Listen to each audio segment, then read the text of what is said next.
Bonjour à vous tous, je suis l'abbé Alex Cordoni. Avec cette courte présentation, nous voulons fournir un aperçu sur l'état actuel de notre pastorale sacramentelle. Nous allons nous concentrer surtout sur les célébrations des baptêmes, mariages, funérailles et onction des malades. Nous allons procéder pour chacun de ces sacrements en présentant la démarche, à commencer par l'inscription jusqu'à la célébration du sacrement. On fera ensuite quelques observations pastorales et on terminera en faisant l'analyse des forces, faiblesses et opportunités menaces pour chacun de ces sacrements. Alors on commence avec le baptême. Qu'est-ce qu'une famille doit faire lorsqu'elle veut faire baptiser un enfant? Ils doivent s'adresser d'abord à Céline Boivin, secrétaire qui travaille à Beaumont, qui gère les inscriptions pour les baptêmes pour tous nos 29 clochers, nos 3 paroisses. Et elle va demander s'il s'agit d'un premier baptême pour la famille, d'un premier enfant à faire baptiser ou d'un deuxième ou plus. Pourquoi? Parce que il y a deux démarches de préparation différentes. Alors, lorsque la famille dit que c'est un premier bébé à faire baptiser, nous, on leur demande de participer à une première rencontre qu'on appelle de discernement, où on va poser des questions comme quel est ton lien avec l'Église, qui est Jésus pour toi, pourquoi tu demandes le baptême pour ton enfant.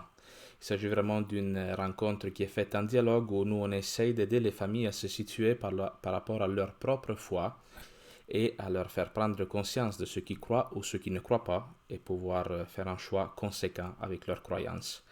Effectivement, à la fin de cette rencontre, nous proposons aussi d'autres formules de célébration non religieuses pour célébrer par exemple la naissance de l'enfant, où il est possible aussi tout simplement de se présenter à l'église et demander une bénédiction pour l'enfant si on reconnaît qu'on n'est pas prêt pour faire baptiser. La deuxième rencontre, qui donc est commune à toutes les familles, que ce soit un premier enfant ou plus, c'est une rencontre qui porte plus directement sur le sens du baptême, qui se fait autour d'un partage sur un texte biblique.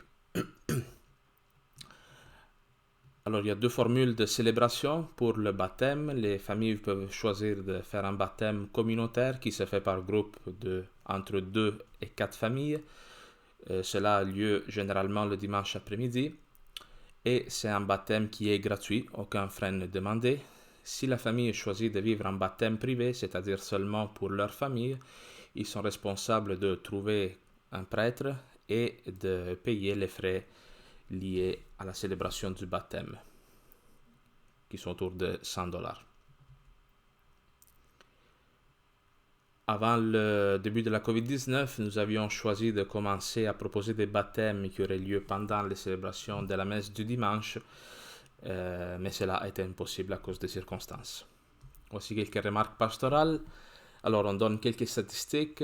En l'année 2019, nous avons baptisé 312 enfants. Nous avons remarqué que la quasi-totalité des couples n'a aucun lien avec l'assemblée de la messe du dimanche. Toutes les familles s'accordent pour dire qu'ils ont peu de temps à donner pour les préparations, ce qui nous oblige donc à fournir une rencontre ou deux maximum pour faire la préparation. La plupart des familles ont de la difficulté à nommer leur foi, à dire pourquoi ils croient en Jésus, qu'est-ce que ça veut dire pour eux la foi. Les familles se disent satisfaites aussi en général de la démarche telle que nous la proposons actuellement. Les raisons pour lesquelles la plupart des familles demandent le baptême, les plus communes, ils disent pour transmettre des valeurs chrétiennes aux enfants, comme le respect, la bienséance, le partage, pour avoir un sentiment de protection sur l'enfant, être fidèle à des traditions. Donc mes grands-parents, ils l'ont fait avec mes parents avec moi, et moi je vais continuer cette tradition familiale. Aussi, beaucoup le font pour marquer un rite de passage, comme pour mettre en évidence la naissance de l'enfant. Mais peu de gens, ou presque personne, je dirais, considèrent le baptême pour ce qu'il est réellement, c'est-à-dire une entrée dans une démarche de formation de foi qui dure toute la vie. Lors des préparations, en général, les mères sont plus présentes que les parents. On a remarqué que depuis qu'on fait les préparations par Zoom, les pères sont plus là. Les mamans sont plus présentes que les papas. Lors des célébrations des baptêmes, le prêtre est l'unique intervenant. Le prêtre se charge de tout. Il n'y a personne pour la musique, il n'y a pas de gens à l'accueil. Le prêtre, ça va être l'unique personne qui va entrer en contact avec la famille. On remarque aussi qu'il y a une difficulté dans la participation de la part de la famille lors du baptême. Des fois, c'est difficile juste de faire prier les familles pendant les célébrations du baptême. Des fois, on leur demande de répondre, ils ne répondent pas, ils se situent beaucoup en spectateurs, je dirais, pendant ces célébrations. Et le dernier point, c'est qu'après que le baptême est fait, il n'y a aucun suivi avec ces familles. On ne les revoit plus après cela. Quelques opportunités et menaces. Alors, le baptême continue d'être un lieu de contact avec les jeunes familles. C'est une opportunité pour nous, donc, pour les rencontrer, leur apporter une parole de vie éternelle. Certaines familles semblent montrer un certain intérêt lorsqu'on se donne la peine de prendre au sérieux leur opinion de foi. Ça, c'est une force que nous avons dans notre préparation, de ne pas seulement conforter les gens dans leurs croyances, mais les pousser à aller un peu plus loin dans le raisonnement. Et certains semblent prêts à aller plus loin, à vouloir approfondir les arguments de foi. Il nous semble qu'il y a là une opportunité pour nous. Les préparations du baptême restent un lieu de partage entre des jeunes parents. Souvent, on se découvre parents, on apprend à être parents et les préparations peuvent être un lieu d'échange là-dessus au-delà de l'aspect purement religieux. Cela, c'est une opportunité pour créer comme une forme de fraternité entre ces familles. Et ça reste un lieu où l'annonce kérigmatique, donc annoncer la mort et la résurrection de Jésus-Christ, est possible. Et montrer aussi comment cela se fait présent d'une manière concrète dans le baptême. Et ça peut être, nous considérons, une porte d'entrée dans les parcours catéchétiques. Nous, on dit aux parents qui viennent aux préparations, si vous sentez que vous avez besoin de plus d'outils pour transmettre la foi à vos enfants, nous avons des parcours catéchétiques, des groupes comme aussi les cellules, les brebis de Jésus qui sont là pour vous aider dans cette tâche que vous acceptez aujourd'hui. Quelques faiblesses et menaces. Une faiblesse, ça peut être de notre part, des fois, de traiter toutes les demandes de la même façon, traiter les préparations au baptême comme une chaîne de montage, tout le monde fait les mêmes étapes, puis c'est tout, sans vivre un réel processus de discernement avec ces familles-là. Les familles considèrent ce sacrement comme n'ayant aucun lien avec la communauté chrétienne, ils considèrent cela comme une partie des familles, quelque chose qui est à nous, donc c'est nous qui choisissons. Cela est une menace. Et les familles considèrent cela comme une rencontre ponctuelle, ne pensent pas que le baptême va les engager dans une vie en communauté vécue en église, et donc dans une démarche de formation chrétienne. Nous, on risque de confondre l'accueil avec le clientélisme, c'est-à-dire d'avoir comme premier souci la satisfaction du client. Alors ça, ce n'est pas le mandat que l'Église a reçu. Et une faiblesse aussi, qu'on continue d'avoir une conception des célébrations du baptême comme étant la job du prêtre. Ça, c'est quelque chose que le prêtre fait. Nous, comme communauté chrétienne, nous n'avons pas à nous mêler de ça. On passe au mariage. Alors, quelqu'un qui voudrait se marier, il s'adresse à Lucie Labrec, qui gère les inscriptions pour nos 3 paroisses. Et lorsque les couples font l'enquête prénuptiale et fournissent tous les documents demandés, là, on va fixer une date pour la célébration du mariage. Les couples doivent choisir une session de formation autorisée par le diocèse. Il y en a plusieurs qui sont plus ou moins longues et qui abordent plus ou moins les arguments de foi, il faut le dire. Et justement, pour cette raison-là, nous encourageons les couples à suivre les parcours Alpha Duo. Et même nous, les prêtres de l'équipe pastorale, on va essayer de privilégier pour la célébration du mariage les couples qui ont suivi ce parcours, parce que nous, on reconnaît la valeur et le sérieux de cette démarche. Une fois que le parcours est achevé, le prêtre donc prend contact avec le couple pour préparer le mariage, faire les pratiques, etc. Et il y a des frais de $300 exigés par l'Assemblée des évêques du Québec pour pouvoir célébrer le mariage. Les observations pastorales. En 2009, nous avons célébré 26 mariages. Je prends les statistiques de 2009, évidemment, parce que c'est avant la pandémie. La plupart des couples qui demandent le mariage ont déjà une expérience de vie en commun. C'est plutôt rare de voir des couples qui ne vivent pas ensemble. La plupart du temps, il y a aussi des couples qui ont déjà des enfants. L'approbation ou le refus des dossiers est une responsabilité diocésaine, donc nous ne pouvons pas vraiment faire une démarche de discernement avec ces gens-là. Quand ils demandent le mariage, nous, on doit le leur accorder. Nous avons eu des expériences positives avec Alpha Duo. On a des couples qui ont vraiment vécu des expériences d'approfondissement de la foi dans ce parcours. Alors nous, on continue de l'encourager, de le proposer. Le choix du parcours de préparation montre avec assez de clarté la disponibilité du couple à se laisser former. Nous, on voit cela en voyant le choix que le couple font de leur démarche de préparation, on voit quelle est leur disponibilité à prendre le mariage au sérieux. Quelqu'un qui va choisir une formation de 2 rencontres seulement, c'est différent par rapport à un couple qui va choisir une formation qui est faite sur 10 rencontres. Pour les célébrations du mariage, nous essayons de favoriser la forme sans Eucharistie parce que la plupart des gens qui viennent au mariage ne connaissent pas les gestes de la messe, ils ne connaissent pas beaucoup la valeur. Mais ça reste au couple de choisir s'il préfère la forme avec ou sans Eucharistie. La majorité des couples considèrent peu ou pas l'aspect religieux de la célébration. On s'arrête beaucoup, on donne beaucoup de valeur aux aspects un peu folkloriques, un peu festifs, les robes, les flocons, la musique. On va donner beaucoup d'importance à ça, mais peu de couples ils donnent vraiment une valeur à Dieu qui passe et se manifeste dans la célébration du mariage. Et cela fait que souvent nous avons des demandes incompatibles avec la foi, comme des chants heavy metal à la communion, ou des épouses qui veulent rentrer en procession en patin roulette, ou des chiens qui devraient prendre part à la célébration du mariage. Je donne quelques exemples pour vous donner une image de ce qu'on vit. Encore une fois, la préparation au mariage est un lieu valide pour ouvrir les gens à l'aspect divin du mariage chrétien. Et après le mariage, il n'y a aucun suivi avec les couples. Les couples se marient et on ne les revoit plus.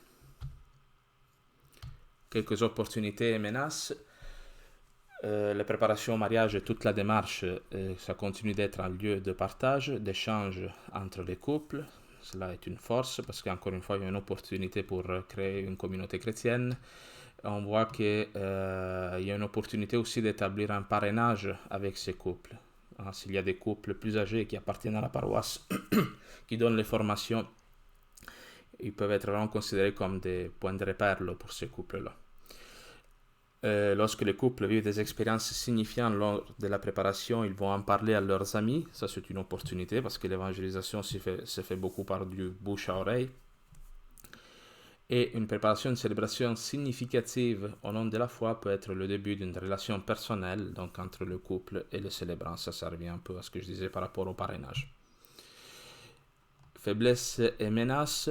Une grande menace pour nous dans le traitement de la demande, c'est de succomber à l'urgence. Quand un couple veut se marier, c'est toujours hyper urgent parce que on veut des fois se dépêcher de régler tous les côtés administratifs et spirituels aussi pour donner plus d'importance à la préparation de la fête. Nous, on doit encourager les couples à prendre du temps à réfléchir parce que c'est un choix qu'on fait pour toute la vie. La vision du mariage des couples n'a aucun lien avec la communauté chrétienne. Il s'agit de notre fête à nous. C'est comme ça que les couples perçoivent cela. La vision diocésaine dominante considère le mariage uniquement comme une célébration qui appartient aux époux. Alors, cette vision que des fois les époux ont est un peu encouragée ou alimentée par la perception que des fois en église on peut avoir du mariage. C'est une fête de leur amour, ce n'est pas une fête de la communauté chrétienne qui voit s'unir 2 de ses membres. Les exigences canoniques diocésaines et civiles québécoises font que le prêtre a une grosse charge de travail pour chacun de ses mariages. Le prêtre qui célèbre le mariage, il a à mettre au moins 10 heures de travail juste en question administrative. Ça, c'est une menace. Alors, on passe aux funérailles. J'essaie d'aller vite, je ne veux pas que ce soit trop long cette présentation. Quelqu'un qui demande des funérailles pour une personne proche s'adresse à Valérie Lessard, qui travaille à Lac-Etchemin et traite les demandes de funérailles pour les 3 paroisses.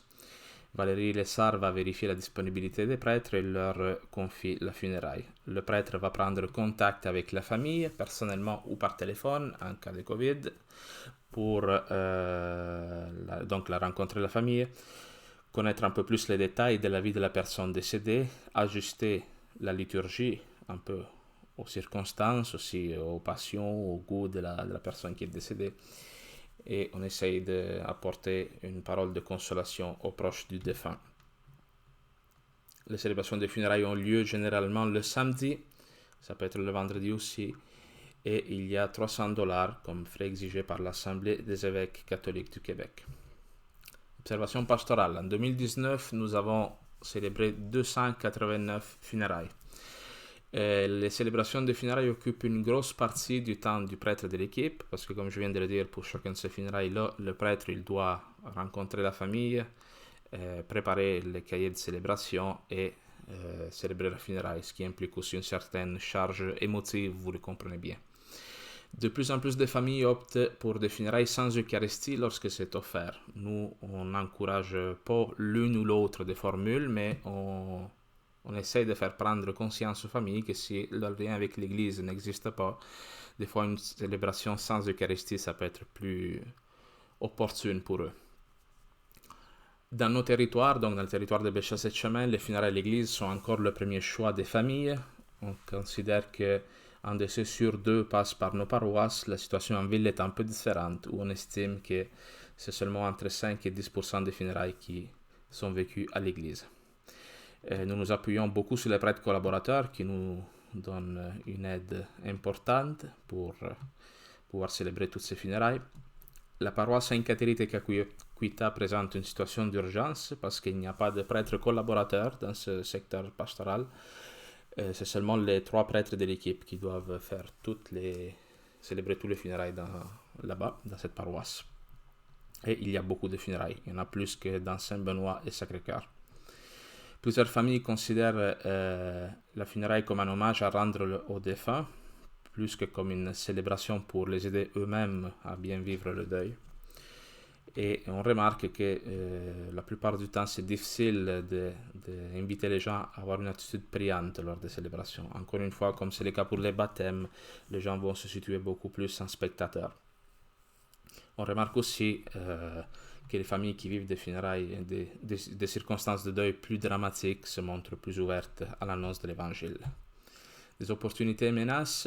Dans la paroisse Sainte-Catherine et Caquita, nous avons mis en place une équipe de laïcs qui se prépare à présider des célébrations de funérailles sans Eucharistie. Cela est une force. Nous espérons qu'ils voudront aller de l'avant avec ce projet. Lors du dialogue de préparation, les familles prennent conscience donc de la forme de funérailles appropriée avec ou sans Eucharistie. Ça, j'en ai parlé. Les familles endeuillées ont une ouverture particulière au mystère pascal. On est confronté à la mort, à la fin d'une vie, et la mort et la résurrection du Christ peuvent être une réponse à la souffrance que vivent tant de gens. Des faiblesses et menaces, on voit de plus en plus que les salons funéraires se posent comme des concurrents et non comme des alliés aux funérailles à l'église. Et cela contribue à créer une confusion chez les gens pour comprendre ce qu'est une célébration religieuse de funérailles versus une célébration laïque.